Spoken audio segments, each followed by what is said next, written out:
పిల్లల ప్రతిజ్ఞ అనమాట. మీ పిల్లల్ని అలా చేస్తాము ఇలా చేస్తాము అని ఒక చిన్న గవర్నమెంట్ ఒక ప్రతిజ్ఞ ఇవ్వడం జరిగింది. అందరూ పిల్లలు తాగి ఈరోజు అందరూ పిల్లలే కాబట్టి ఇలానే చెప్పండి. ప్రతిజ్ఞ అంటే ఇలానే చెప్పాలి. అందరూ స్కూల్లో ప్లెడ్జ్ అలానే చెప్పుకుంటాం కాబట్టి ఇది కూడా అలానే. స్టార్ట్ చేయమంటారా?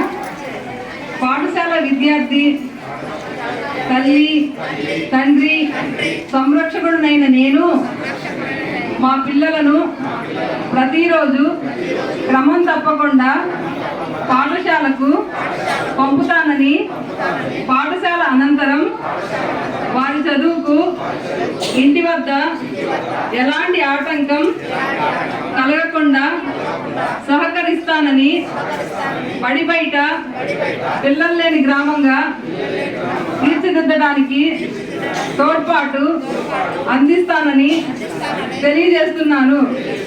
పాఠశాల అభివృద్ధి కార్యక్రమాల్లో నిరంతరం పాల్గొని అంకిత భావంతో ఉపాధ్యాయులకు సహకరిస్తానని, పాఠశాలకు ప్రజలకు మధ్య వారధిగా వ్యవహరిస్తానని తెలియజేస్తున్నాను. పిల్లల బంగారు భవిత కోసం వారి విద్యా ప్రమాణాలను మెరుగుపరచడంతో దానితో పాటు శారీరక, మానసిక, నైతిక వికాసానికి కృషి చేస్తానని, బాల్య వివాహాలను నివారించి పిల్లలకు భద్రత కల్పిస్తానని, పిల్లల ఉన్నతి కోసం పూర్తిగా సహకరిస్తూ నవ సమాజ నిర్మాణం కోసం నా వంతు కృషి చేస్తానని మనస్ఫూర్తిగా ప్రతిజ్ఞ చేయుచున్నాను. Tug of war prizes 6 members ఉన్నారు. సపోర్టర్స్ ఎవరున్నారో మరి వాళ్ళందరికీ కూడా ఒకసారి ధన్యవాదాలు. ఆడిన ప్రతి ఒక్కరికి, మొత్తం అన్న వాళ్ళు, ఇప్పుడు నాన్న వాళ్ళందరూ అన్నారు కదా, అంకుల్స్ అందరికి క్లాస్ కొట్టండి గట్టిగా.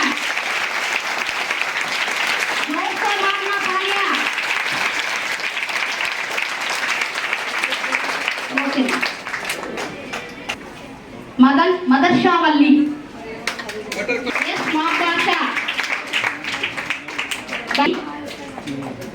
ఆబు సార్. నా పేరు ఆసియా, నేను 5th క్లాస్ చదువుతున్నాను. అందరూ మేడమ్స్ చాలా బాగా చదువు చెప్తారు, అన్ని చెప్తారు. ఇక్కడ ఫుడ్ కూడా బాగుంది, మొత్తం బాగుంది. నాకైతే బాగా నచ్చింది. Thank you. And my dear teachers and my parents, good morning to all. నేను ఇక్కడ 6th క్లాస్లో వచ్చాను. 6th క్లాస్లో వచ్చినప్పుడు నాకు ఇక్కడ ఎవరు తెలుసు, అసలు ఎవరితో ఎలా మాట్లాడాలో తెలుసు. ఒక మెంటల్ లాగా ఉన్నాయని అందరు నన్ను యూజ్ చేసుకునేవాళ్ళు. అసలు ఎవరితో ఎలా మాట్లాడాలి, ఎవరు తిట్టినా ఏడ్చేదాన్ని, అమ్మ అని ఏడ్చేదాన్ని. కానీ మేడం వాళ్ళకి చెప్తే మేడం వాళ్ళు క్లాస్లోకి వచ్చి తిట్టి వాళ్ళకి చెప్పేవాళ్ళు, అలా తీసుకోవచ్చా వేరే వాళ్ళ వస్తువులు మీరని. మేడం వాళ్ళు చాలా బాగా చూసుకుంటారు.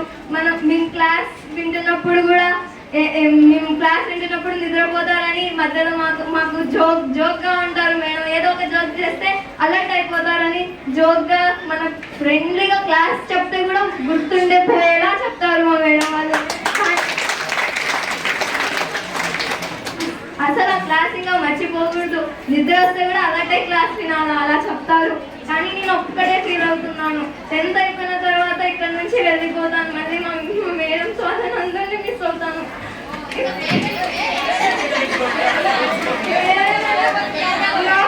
నా ఫ్రెండ్స్, మా మేడం వాళ్ళు ఇక్కడ స్పెండ్ చేసిన టైం ఇదంతా, నేను ఇంటి దగ్గర కూడా స్పెండ్ చేయనంత టైం ఇక్కడ స్పెండ్ చేశాను. ఇక్కడ మేడం వాళ్ళు ఏమన్నా ప్రాబ్లం ఉన్నా బాగా చెప్తారు. ఒక తిట్టైనా చేపిస్తారు, తిట్టైనా చేస్తారు, బాగా కాపరేట్ చేస్తారు. 10th తర్వాత ఇక్కడ నుంచి వెళ్ళిపోతాను, అందరినీ మిస్ అవుతాను.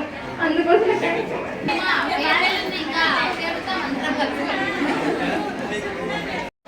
మళ్ళీ ఇంకొకసారి గుడ్ ఆఫ్టర్నూన్. మీరందరూ చెప్పంగానే అసలు మేము ఇంత స్పందించి గేమ్స్ ఆడడానికి ముందుకు వస్తారా అని అనుకున్నాము. కానీ చాలా మ్యూజికల్ చేసి ముందుకు వచ్చినటువంటి ప్రతి ఒక్క వనితకి జోహార్లు. మీ పిల్లలకి మీరు పెద్ద ఎగ్జాంపుల్స్. ఇప్పుడు రండమ్మ మాట్లాడుతురండి అంటే వెనక్కి వెళ్తున్నారు చూసారా, వాళ్ళకందరికీ మీరే ఆకర్షణ.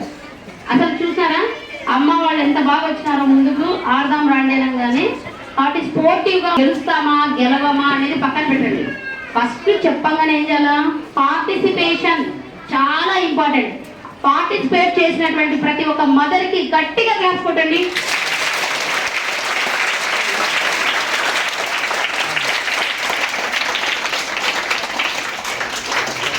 గెలుపులే, అమ్మకు ఓటమి ఉండదు, అమ్మంటేనే గెలుపు, దాంట్లో డౌట్ లేదు. మళ్ళీ కాబట్టి దట్ అయితే ఇంకేంటంటే మనం ఏదో అనుకున్నాం కాబట్టి ఎవరైతే లాస్ట్లో నిలబడిన వాళ్ళు ఉన్నారో all are the participants are that విన్నర్సే అనుకోవాలి.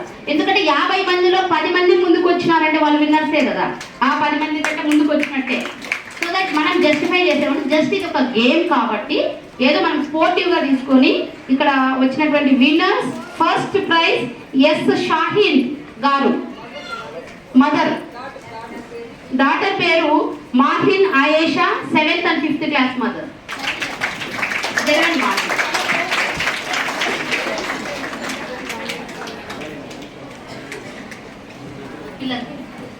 అమ్మాయి పిల్లలు ఎక్కడన్నా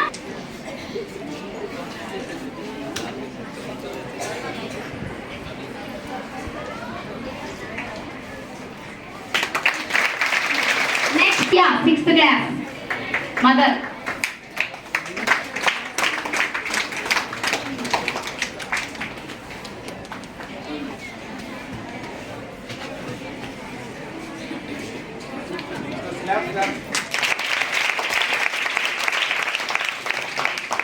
yes Sharifa Aliya, 9th class parent.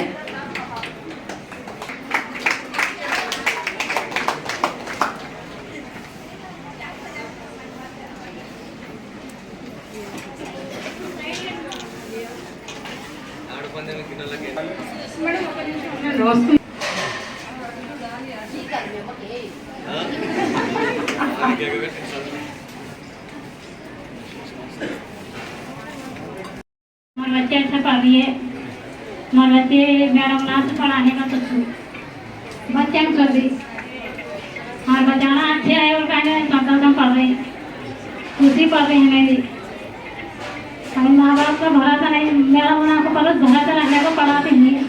हमारे बच्चे पढ़वा एक बार अच्छा रहना, पढ़ना अच्छा रहना, मैडम उन्हें तो खुशी पढ़ना, मैडम उन्हें माँ बाप ना खुशी पढ़ना, हमारे बच्चे अच्छा पढ़ना आना पढ़े जाना मेरे को खुशी पढ़ रही है मेरे सबको। अस्सलामुअलैकुम, నమస్కారం అండి అందరికీ.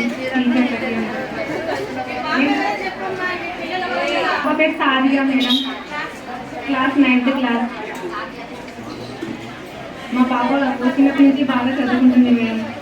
మేమైతే ఏం చదువుకోలేదు, మా పిల్లలకి బాగా చదివాలని మా ఆశ. మీరు కూడా బాగా చదివిస్తున్నారు మేడం. అందరికీ నమస్కారం. Thank you madam. మీరు అనుకోండి ప్రైవేట్గా తీసుకొని వెళ్ళి కొంచెం జాగ్రత్తగా కేర్ తీసుకుంటారు కదా, అందుకోసం చేస్తారు, దాన్ని కూడా రిజెక్ట్ చేస్తున్నారు. మన వల్ల కాకపోతేనే కదా ఫోన్ చేసేది. ఉంటే మన దగ్గర ఉన్న మెడిసిన్తోనే ఇది చేస్తాం అనమాట. అదొకటి నోటీస్ చేయండి. ఎప్పుడన్నా ఫోన్ చేస్తే ఇబ్బంది లేకుండా మీ పిల్లలు వచ్చి తీసుకెళ్ళి 2 రోజులు చూపించుకోండి. చిన్న చిన్న వాటికైతే మేమేం ఫోన్ చేయం. చిన్న చిన్న వేరే ఇక్కడ వస్తాయి చూడండి, మమ్స్ వస్తుంది. చిన్న చిన్నవి వచ్చినప్పుడు మేమేం ఫోన్ చేయాలి. అవి సివియర్ అయితేనే మీ దాకా వచ్చేది. మన దగ్గర టాబ్లెట్లు తగ్గుతాయి అని అంటే మీకు అసలు ఫోన్ రాదు. ఫోన్ వచ్చింది అని అంటే వాటికి తగ్గట్లేదు అని. ఈ ప్రతిజ్ఞ ఒకసారి మీరు చేయాలి, నేనే చెప్పమంటారా పోనీ. అలానే ఈ స్కూల్ మెయింటెనెన్స్ ఫండ్కి నాకైతే నోరు రావట్లేదు అడగాలని. నేను అసలు అట్లా అడిగే రకాన్ని కాదు. మీకేమైనా ఫండ్ ఇవ్వాలి అని అనుకుంటే కొంత స్కూల్కి తీసుకోవాల్సి ఉంది. ఎందుకంటే ఈ ఎజెండాలోనే ఇచ్చారు, ఫండ్ రైజ్ చేసుకుంటే దాతలు ఉంటే తీసుకోండి అని ఉంది కాబట్టి నేను అడుగుతున్నా. లేకపోతే నేను ఇప్పటి వరకు ఎవరిని ఏ డొనేషన్ అయితే అడగలేదు. అడిగితే మీకు తెలిసే ఉంటుంది కదా, ఎప్పుడు అడగలేదు. ఫోర్స్ ఏమీ లేదు, అది అందులో ఫోర్స్ ఏమి లేదు. మీరేమన్నా స్కూల్కి దీని డెవలప్మెంట్కి ఇవ్వాలి అనుకుంటే ఇవ్వండి, ఫోర్స్ అయితే లేదు. మళ్ళీ చెప్తున్నాను, ఎందుకంటే ఉన్నదానిలోనే వెళ్తాము, అందులో ఫోర్స్ లేదు. బిల్డింగ్గా ఉండి ఎవరైనా డొనేట్ చేస్తానంటే పేరు, అడ్రస్, మీ అమ్మ ఏ క్లాస్ చదువుతుంది, పూర్తి డీటెయిల్స్తో ఇవ్వాలి. ఎందుకంటే ఒకవేళ మీరు ఇచ్చిన ₹1 కూడా మేము ఆన్సరబుల్, దానికి లెక్క చెప్పాల్సిన అవసరం మాకు ఉంటుంది. అందుకోసం మీ బిల్డింగ్ ఉంటేనే.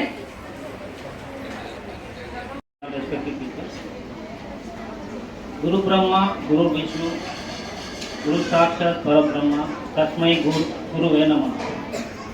ఇది నేను చదువుకునేటప్పుడు ఎందుకు చెప్పారో నాకు అర్థం కాలేదు, కానీ నేను పెద్దగా ఇప్పుడు ఆలోచిస్తున్నాను ఇది ఎందుకు చెప్పారు, ఈ శ్లోకం అనేది ఎందుకు చెప్పారో నాకు చాలా బాగా అర్థమైంది అనమాట. సో ఈ విషయం చెప్పడానికి నేను అక్కడి నుంచి ఇక్కడికి వచ్చాను. సో యాక్చువల్గా చెప్పాలంటే ఇప్పుడు మీరంతా అమ్మా నాన్నలు వదిలి ఇక్కడ ఉన్నారు, మిమ్మల్ని ఎవరు చూసుకుంటున్నారు తెలుసు కదా. సో ప్రతి ఒక్క విషయం మీరు చూసుకుంటారు. అంటే కొంతమంది పిల్లలు డే స్కాలర్స్ ఉంటారు, వాళ్ళు వస్తూ పోతుంటారు, అది వేరే స్కూల్లో. కానీ ఇక్కడ ప్రతి విషయంలో మీకు వాళ్ళు సహకరిస్తున్నారు నిర్వహించాలి.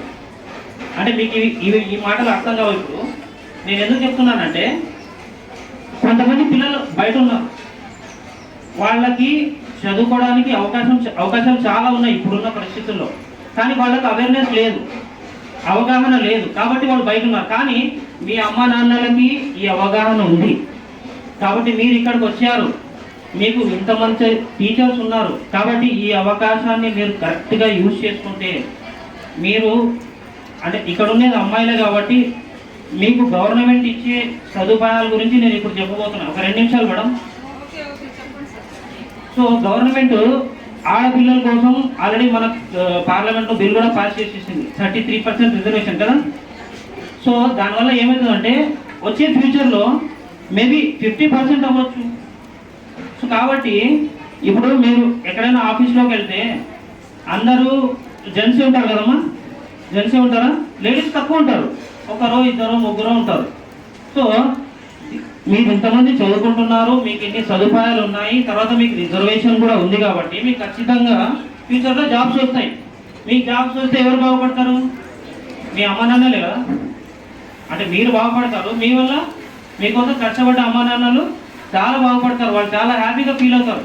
సో కాబట్టి మీకు వచ్చిన ఈ అవకాశాన్ని మీరు కరెక్ట్గా యూజ్ చేసుకుంటే చాలా ఉపయోగం ఉంటుంది మీకు. సో ఎందుకంటే ఇంతకుముందు మనకి నేను చదివేటప్పుడు గవర్నమెంట్ స్కూల్స్లో ఇంగ్లీష్ మీడియం లేదమ్మా. ఇప్పుడు మీకు ఇంగ్లీష్ మీడియం ఉంది తెలుసా. ఇంగ్లీష్ అంటే ఎప్పుడో 5th క్లాస్ తర్వాత 6th క్లాస్లో చదివేవాళ్ళు పిల్లలంతా. ఇప్పుడు మీకు ఇంగ్లీష్ మీడియంలో చదువుతున్నారు కాబట్టి మీరు చాలా అదృష్టవంతులు అనమాట. ఇలాంటి టీచర్స్, ఇలాంటి పేరెంట్స్ అందరూ మీకు సహకరిస్తున్నారు. సో కాబట్టి నేను ఎక్కువ టైం తీసుకోదలుచుకోలేదు.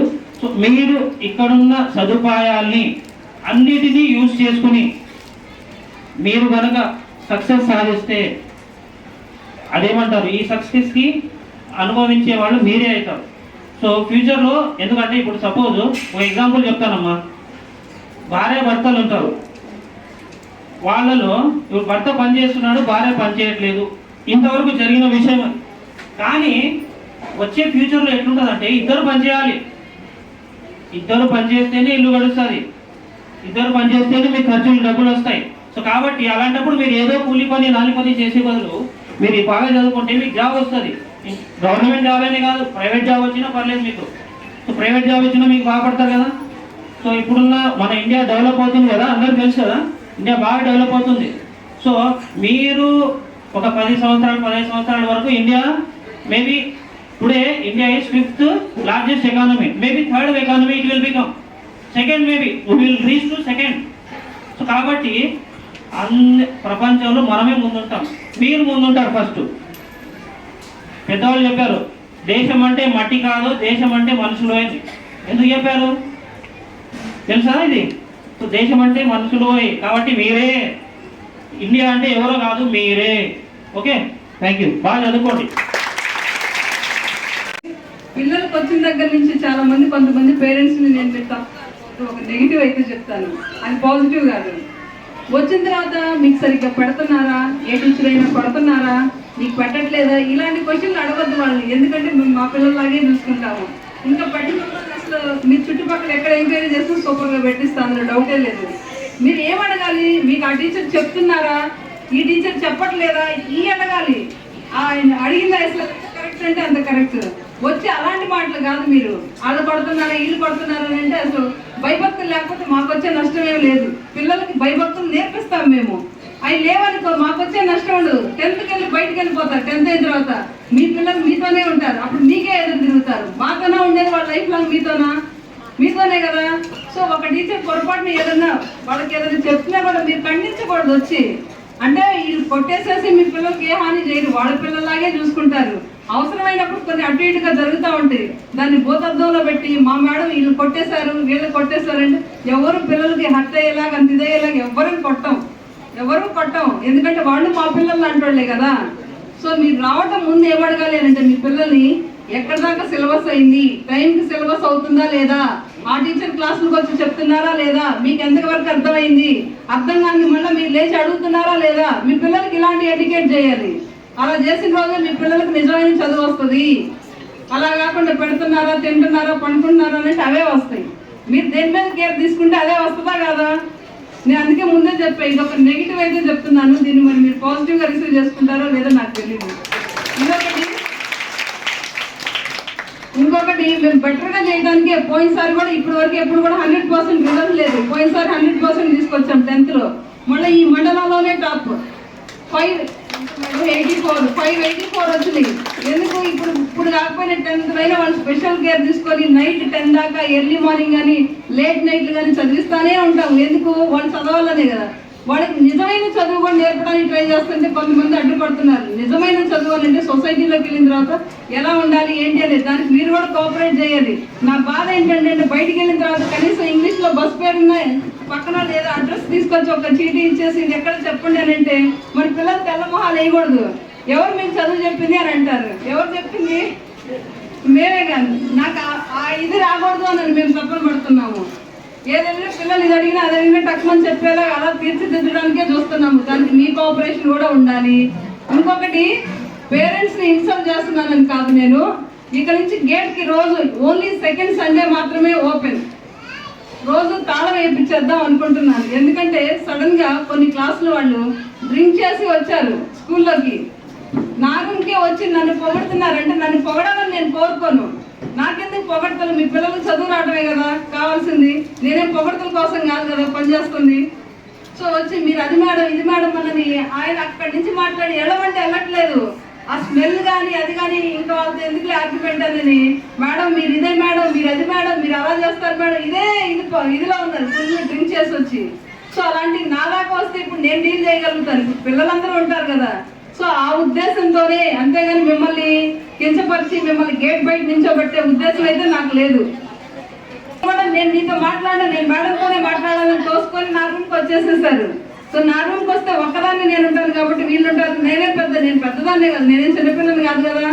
నేను డీల్ చేయగలుగుతాను. అదే క్లాసుల్లోకి వచ్చినా ఏం చేసినా పిల్లలకి తెలియదు. వాళ్ళకి ఒక్కసారిగా పెద్ద పెద్ద కేకలు అరుపులు అలా చేస్తారు.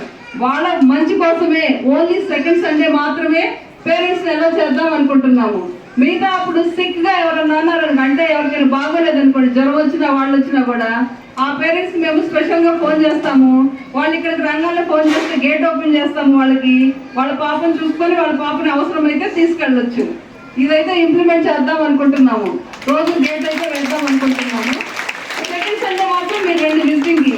మళ్ళీ మీరు మధ్యలో వస్తున్నారు, పోని దూరం నుంచి వస్తున్నారు కదా, మళ్ళీ కలవకుండా పిల్లలు పంపడం ఎందుకని నేను చాలాసార్లు ఎలా చేస్తుంటే వాళ్ళు క్లాస్లో చేసుకొని పిల్లలు అక్కడ 5 నిమిషాలు మాట్లాడి పంపాలి కదా. వాళ్ళకి అక్కడ మ్యాథ్సే జరుగుతూ ఉంటుంది. మళ్ళీ ఆ పిల్లలకి ఎవరు చెప్తారు? ఇక్కడికి ఆమె వచ్చి ఇక్కడే కిచెన్లో మేడం ఆ పిల్లలు కూర్చోబెట్టి 2 జల్లు తీసి పేలు అని తీసింది. తీసి దూతా ఉంది, పక్కనేమో మ్యాథ్స్ క్లాస్ అయిపోతా ఉంది. ఇప్పుడు ఏదో తెలుగు అంటే ఏదో పక్క అమ్మాయి చెప్తే వినొచ్చు, మ్యాథ్స్ ఎవరు చెప్తారు? టీచరే కదా చెప్పాల్సింది. సో అలాంటివి చేయొద్దు. నిజంగా ఆడపిల్లలకు అలాంటి సమస్యలు ఉంటాయి. ఎందుకంటే నాకు ఉంది ఒక ఆడపిల్ల తెలుసు. అప్పుడు మీరు అలాంటి పేర్లు చూడటం ఎలాంటి ఎప్పుడు చేయాలి? సెకండ్ సండే మీకు ఫుల్గా వదిలేస్తున్నాం కదా, మిమ్మల్ని ఏం పట్టించుకోవట్లేదు, మీ ఇష్టం ఏదైనా చేయొచ్చు. సో అలా చేసుకోండి, ప్లాన్ చేసుకోండి, ఓకేనా? అలాంటి మిగతా ఆర్ట్ టైమింగ్స్లో వచ్చి అలా చేయొద్దు. మీరు ఏదో పర్పస్ మీద సడన్గా వచ్చి విజిట్ చేయాలంటే 1 నిమిషం మాట్లాడి లేదా 5 నిమిషాలు మాట్లాడుకొని వెళ్ళిపోవచ్చు అంతే. అక్కడికి సండే 1 గంటలో ఉండొచ్చు, ఉండి మీ పిల్లలతో మాట్లాడుకొని వెళ్ళొచ్చు. ఒక్కొక్కళ్ళు ముందు మీరు ఏమన్నా చెప్తారా, లాస్ట్లో మాట్లాడతారా? లాస్ట్లో మీరు అందరు లాస్ట్ రావాలంటే వెనక్కి చూస్తారు, ముందోళ్ళు అంటే ముందోళ్ళు రారండి. ఏది చేసినా పిల్లల కోసమే, ఏది మాట్లాడినా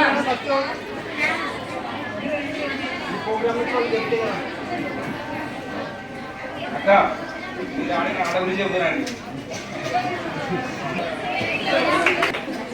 अस्सलाम वालेकुम सबको भी।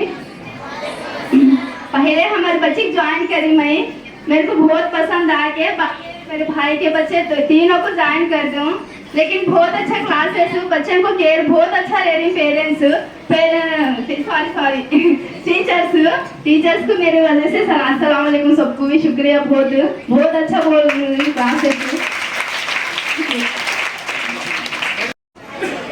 मैडम को सब सलाम अलैकुम। मैडम बच्चा अच्छा देख ले रहे हैं, सब अच्छा देखा, माँ बाप को भी अच्छा देख ले रहे, उन्होंने सबको अच्छा ही करे। बहुत शुक्रिया।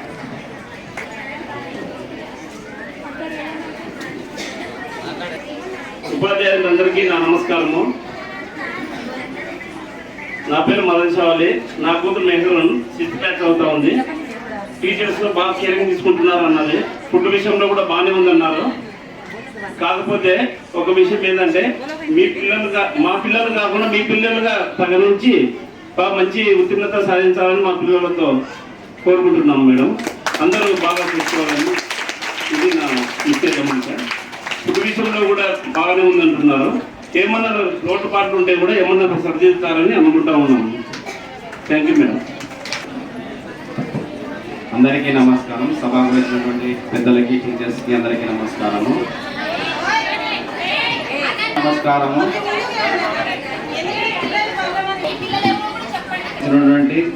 ప్రిన్సిపల్ మేడం గారికి, మా టీచర్స్ అందరికీ వందనం చెల్లించుకుంటున్నాము.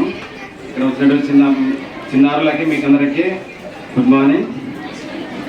ఇక్కడ ఈ యొక్క ప్రోగ్రామ్ యొక్క ప్రభుత్వం యొక్క ముఖ్య ఉద్దేశం ఏమంటే, ఈ యొక్క మన పిల్లలు చదువుకుంటారు కదా, ఇక్కడ ఈ చదువుకున్నటువంటి పిల్లలు టీచర్స్కి పేరెంట్స్కి ఏ విధంగా అనుభవ సంబంధం ఏర్పరచుకుంటున్నారు, పిల్లలు ఏ విధంగా చదువుకుంటున్నారు, వాళ్ళ యొక్క మనోభావాలు ఏమి ఎట్లా అని తెలుసుకోవడానికి ప్రభుత్వం యొక్క ఇప్పుడు మన ఈ ప్రోగ్రామ్ అనేది కండక్ట్ చేస్తున్నారు. కాబట్టి పేరెంట్స్ కానీ టీచర్స్తో కాంటాక్ట్ అయ్యి మన పిల్లలు ఏ విధంగా చదువుతున్నారు, వాళ్ళ బిహేవియర్ ఏ విధంగా ఉంది, ఇలాంటి విశేషాలు మనం కనుక్కొని మన పిల్లలు ఏదైనా సజెషన్ ఇవ్వడానికి కానీ వాళ్ళ పేరెంట్స్కి టీచర్స్కి మన సజెషన్స్ ఏమైనా ఇచ్చి వాళ్ళ యొక్క స్టూడెంట్స్ యొక్క చదువుకు తోడ్పాటు చేయడానికి ఈ యొక్క ప్రోగ్రామ్ని గవర్నమెంట్ వాళ్ళు కండక్ట్ చేయడం అనేది. కాబట్టి మన పిల్లలు మీరు ఏం చేస్తారంటే, చిన్న పిల్లలు బాగా ఇప్పటి నుంచే బాగా చదవాలి. టీచర్లు చెప్పినవి కంపల్సరీగా. ఇప్పుడు మీరు ఒక 20 ఏళ్ళు కష్టపడితే నెక్స్ట్ మీకు 60 ఇయర్స్ దాకా 40 ఇయర్స్ మీకు ఎంజాయ్మెంట్ అనేది ఉంటుంది. ఎంజాయ్మెంట్ అంటే ఎంజాయ్ చేయడం కాదు, సుఖం అనేది వస్తుంది. మీరు మీ ఫ్యామిలీ కానీ అందరూ చాలా చక్కగా జీవించగలుగుతారు సొసైటీలో. కాబట్టి ఇప్పుడు నుంచి మీ టీచర్స్ చెప్పినట్టు ప్రతి ఒక్క విషయాన్ని మీరు చాలా జాగ్రత్తగా చదివి దాన్ని మీ యొక్క లైఫ్లో ఏ విధంగా ఉపయోగపడుతుందో ఆ విధంగా మీరు చేసుకోవాలి. Thank you.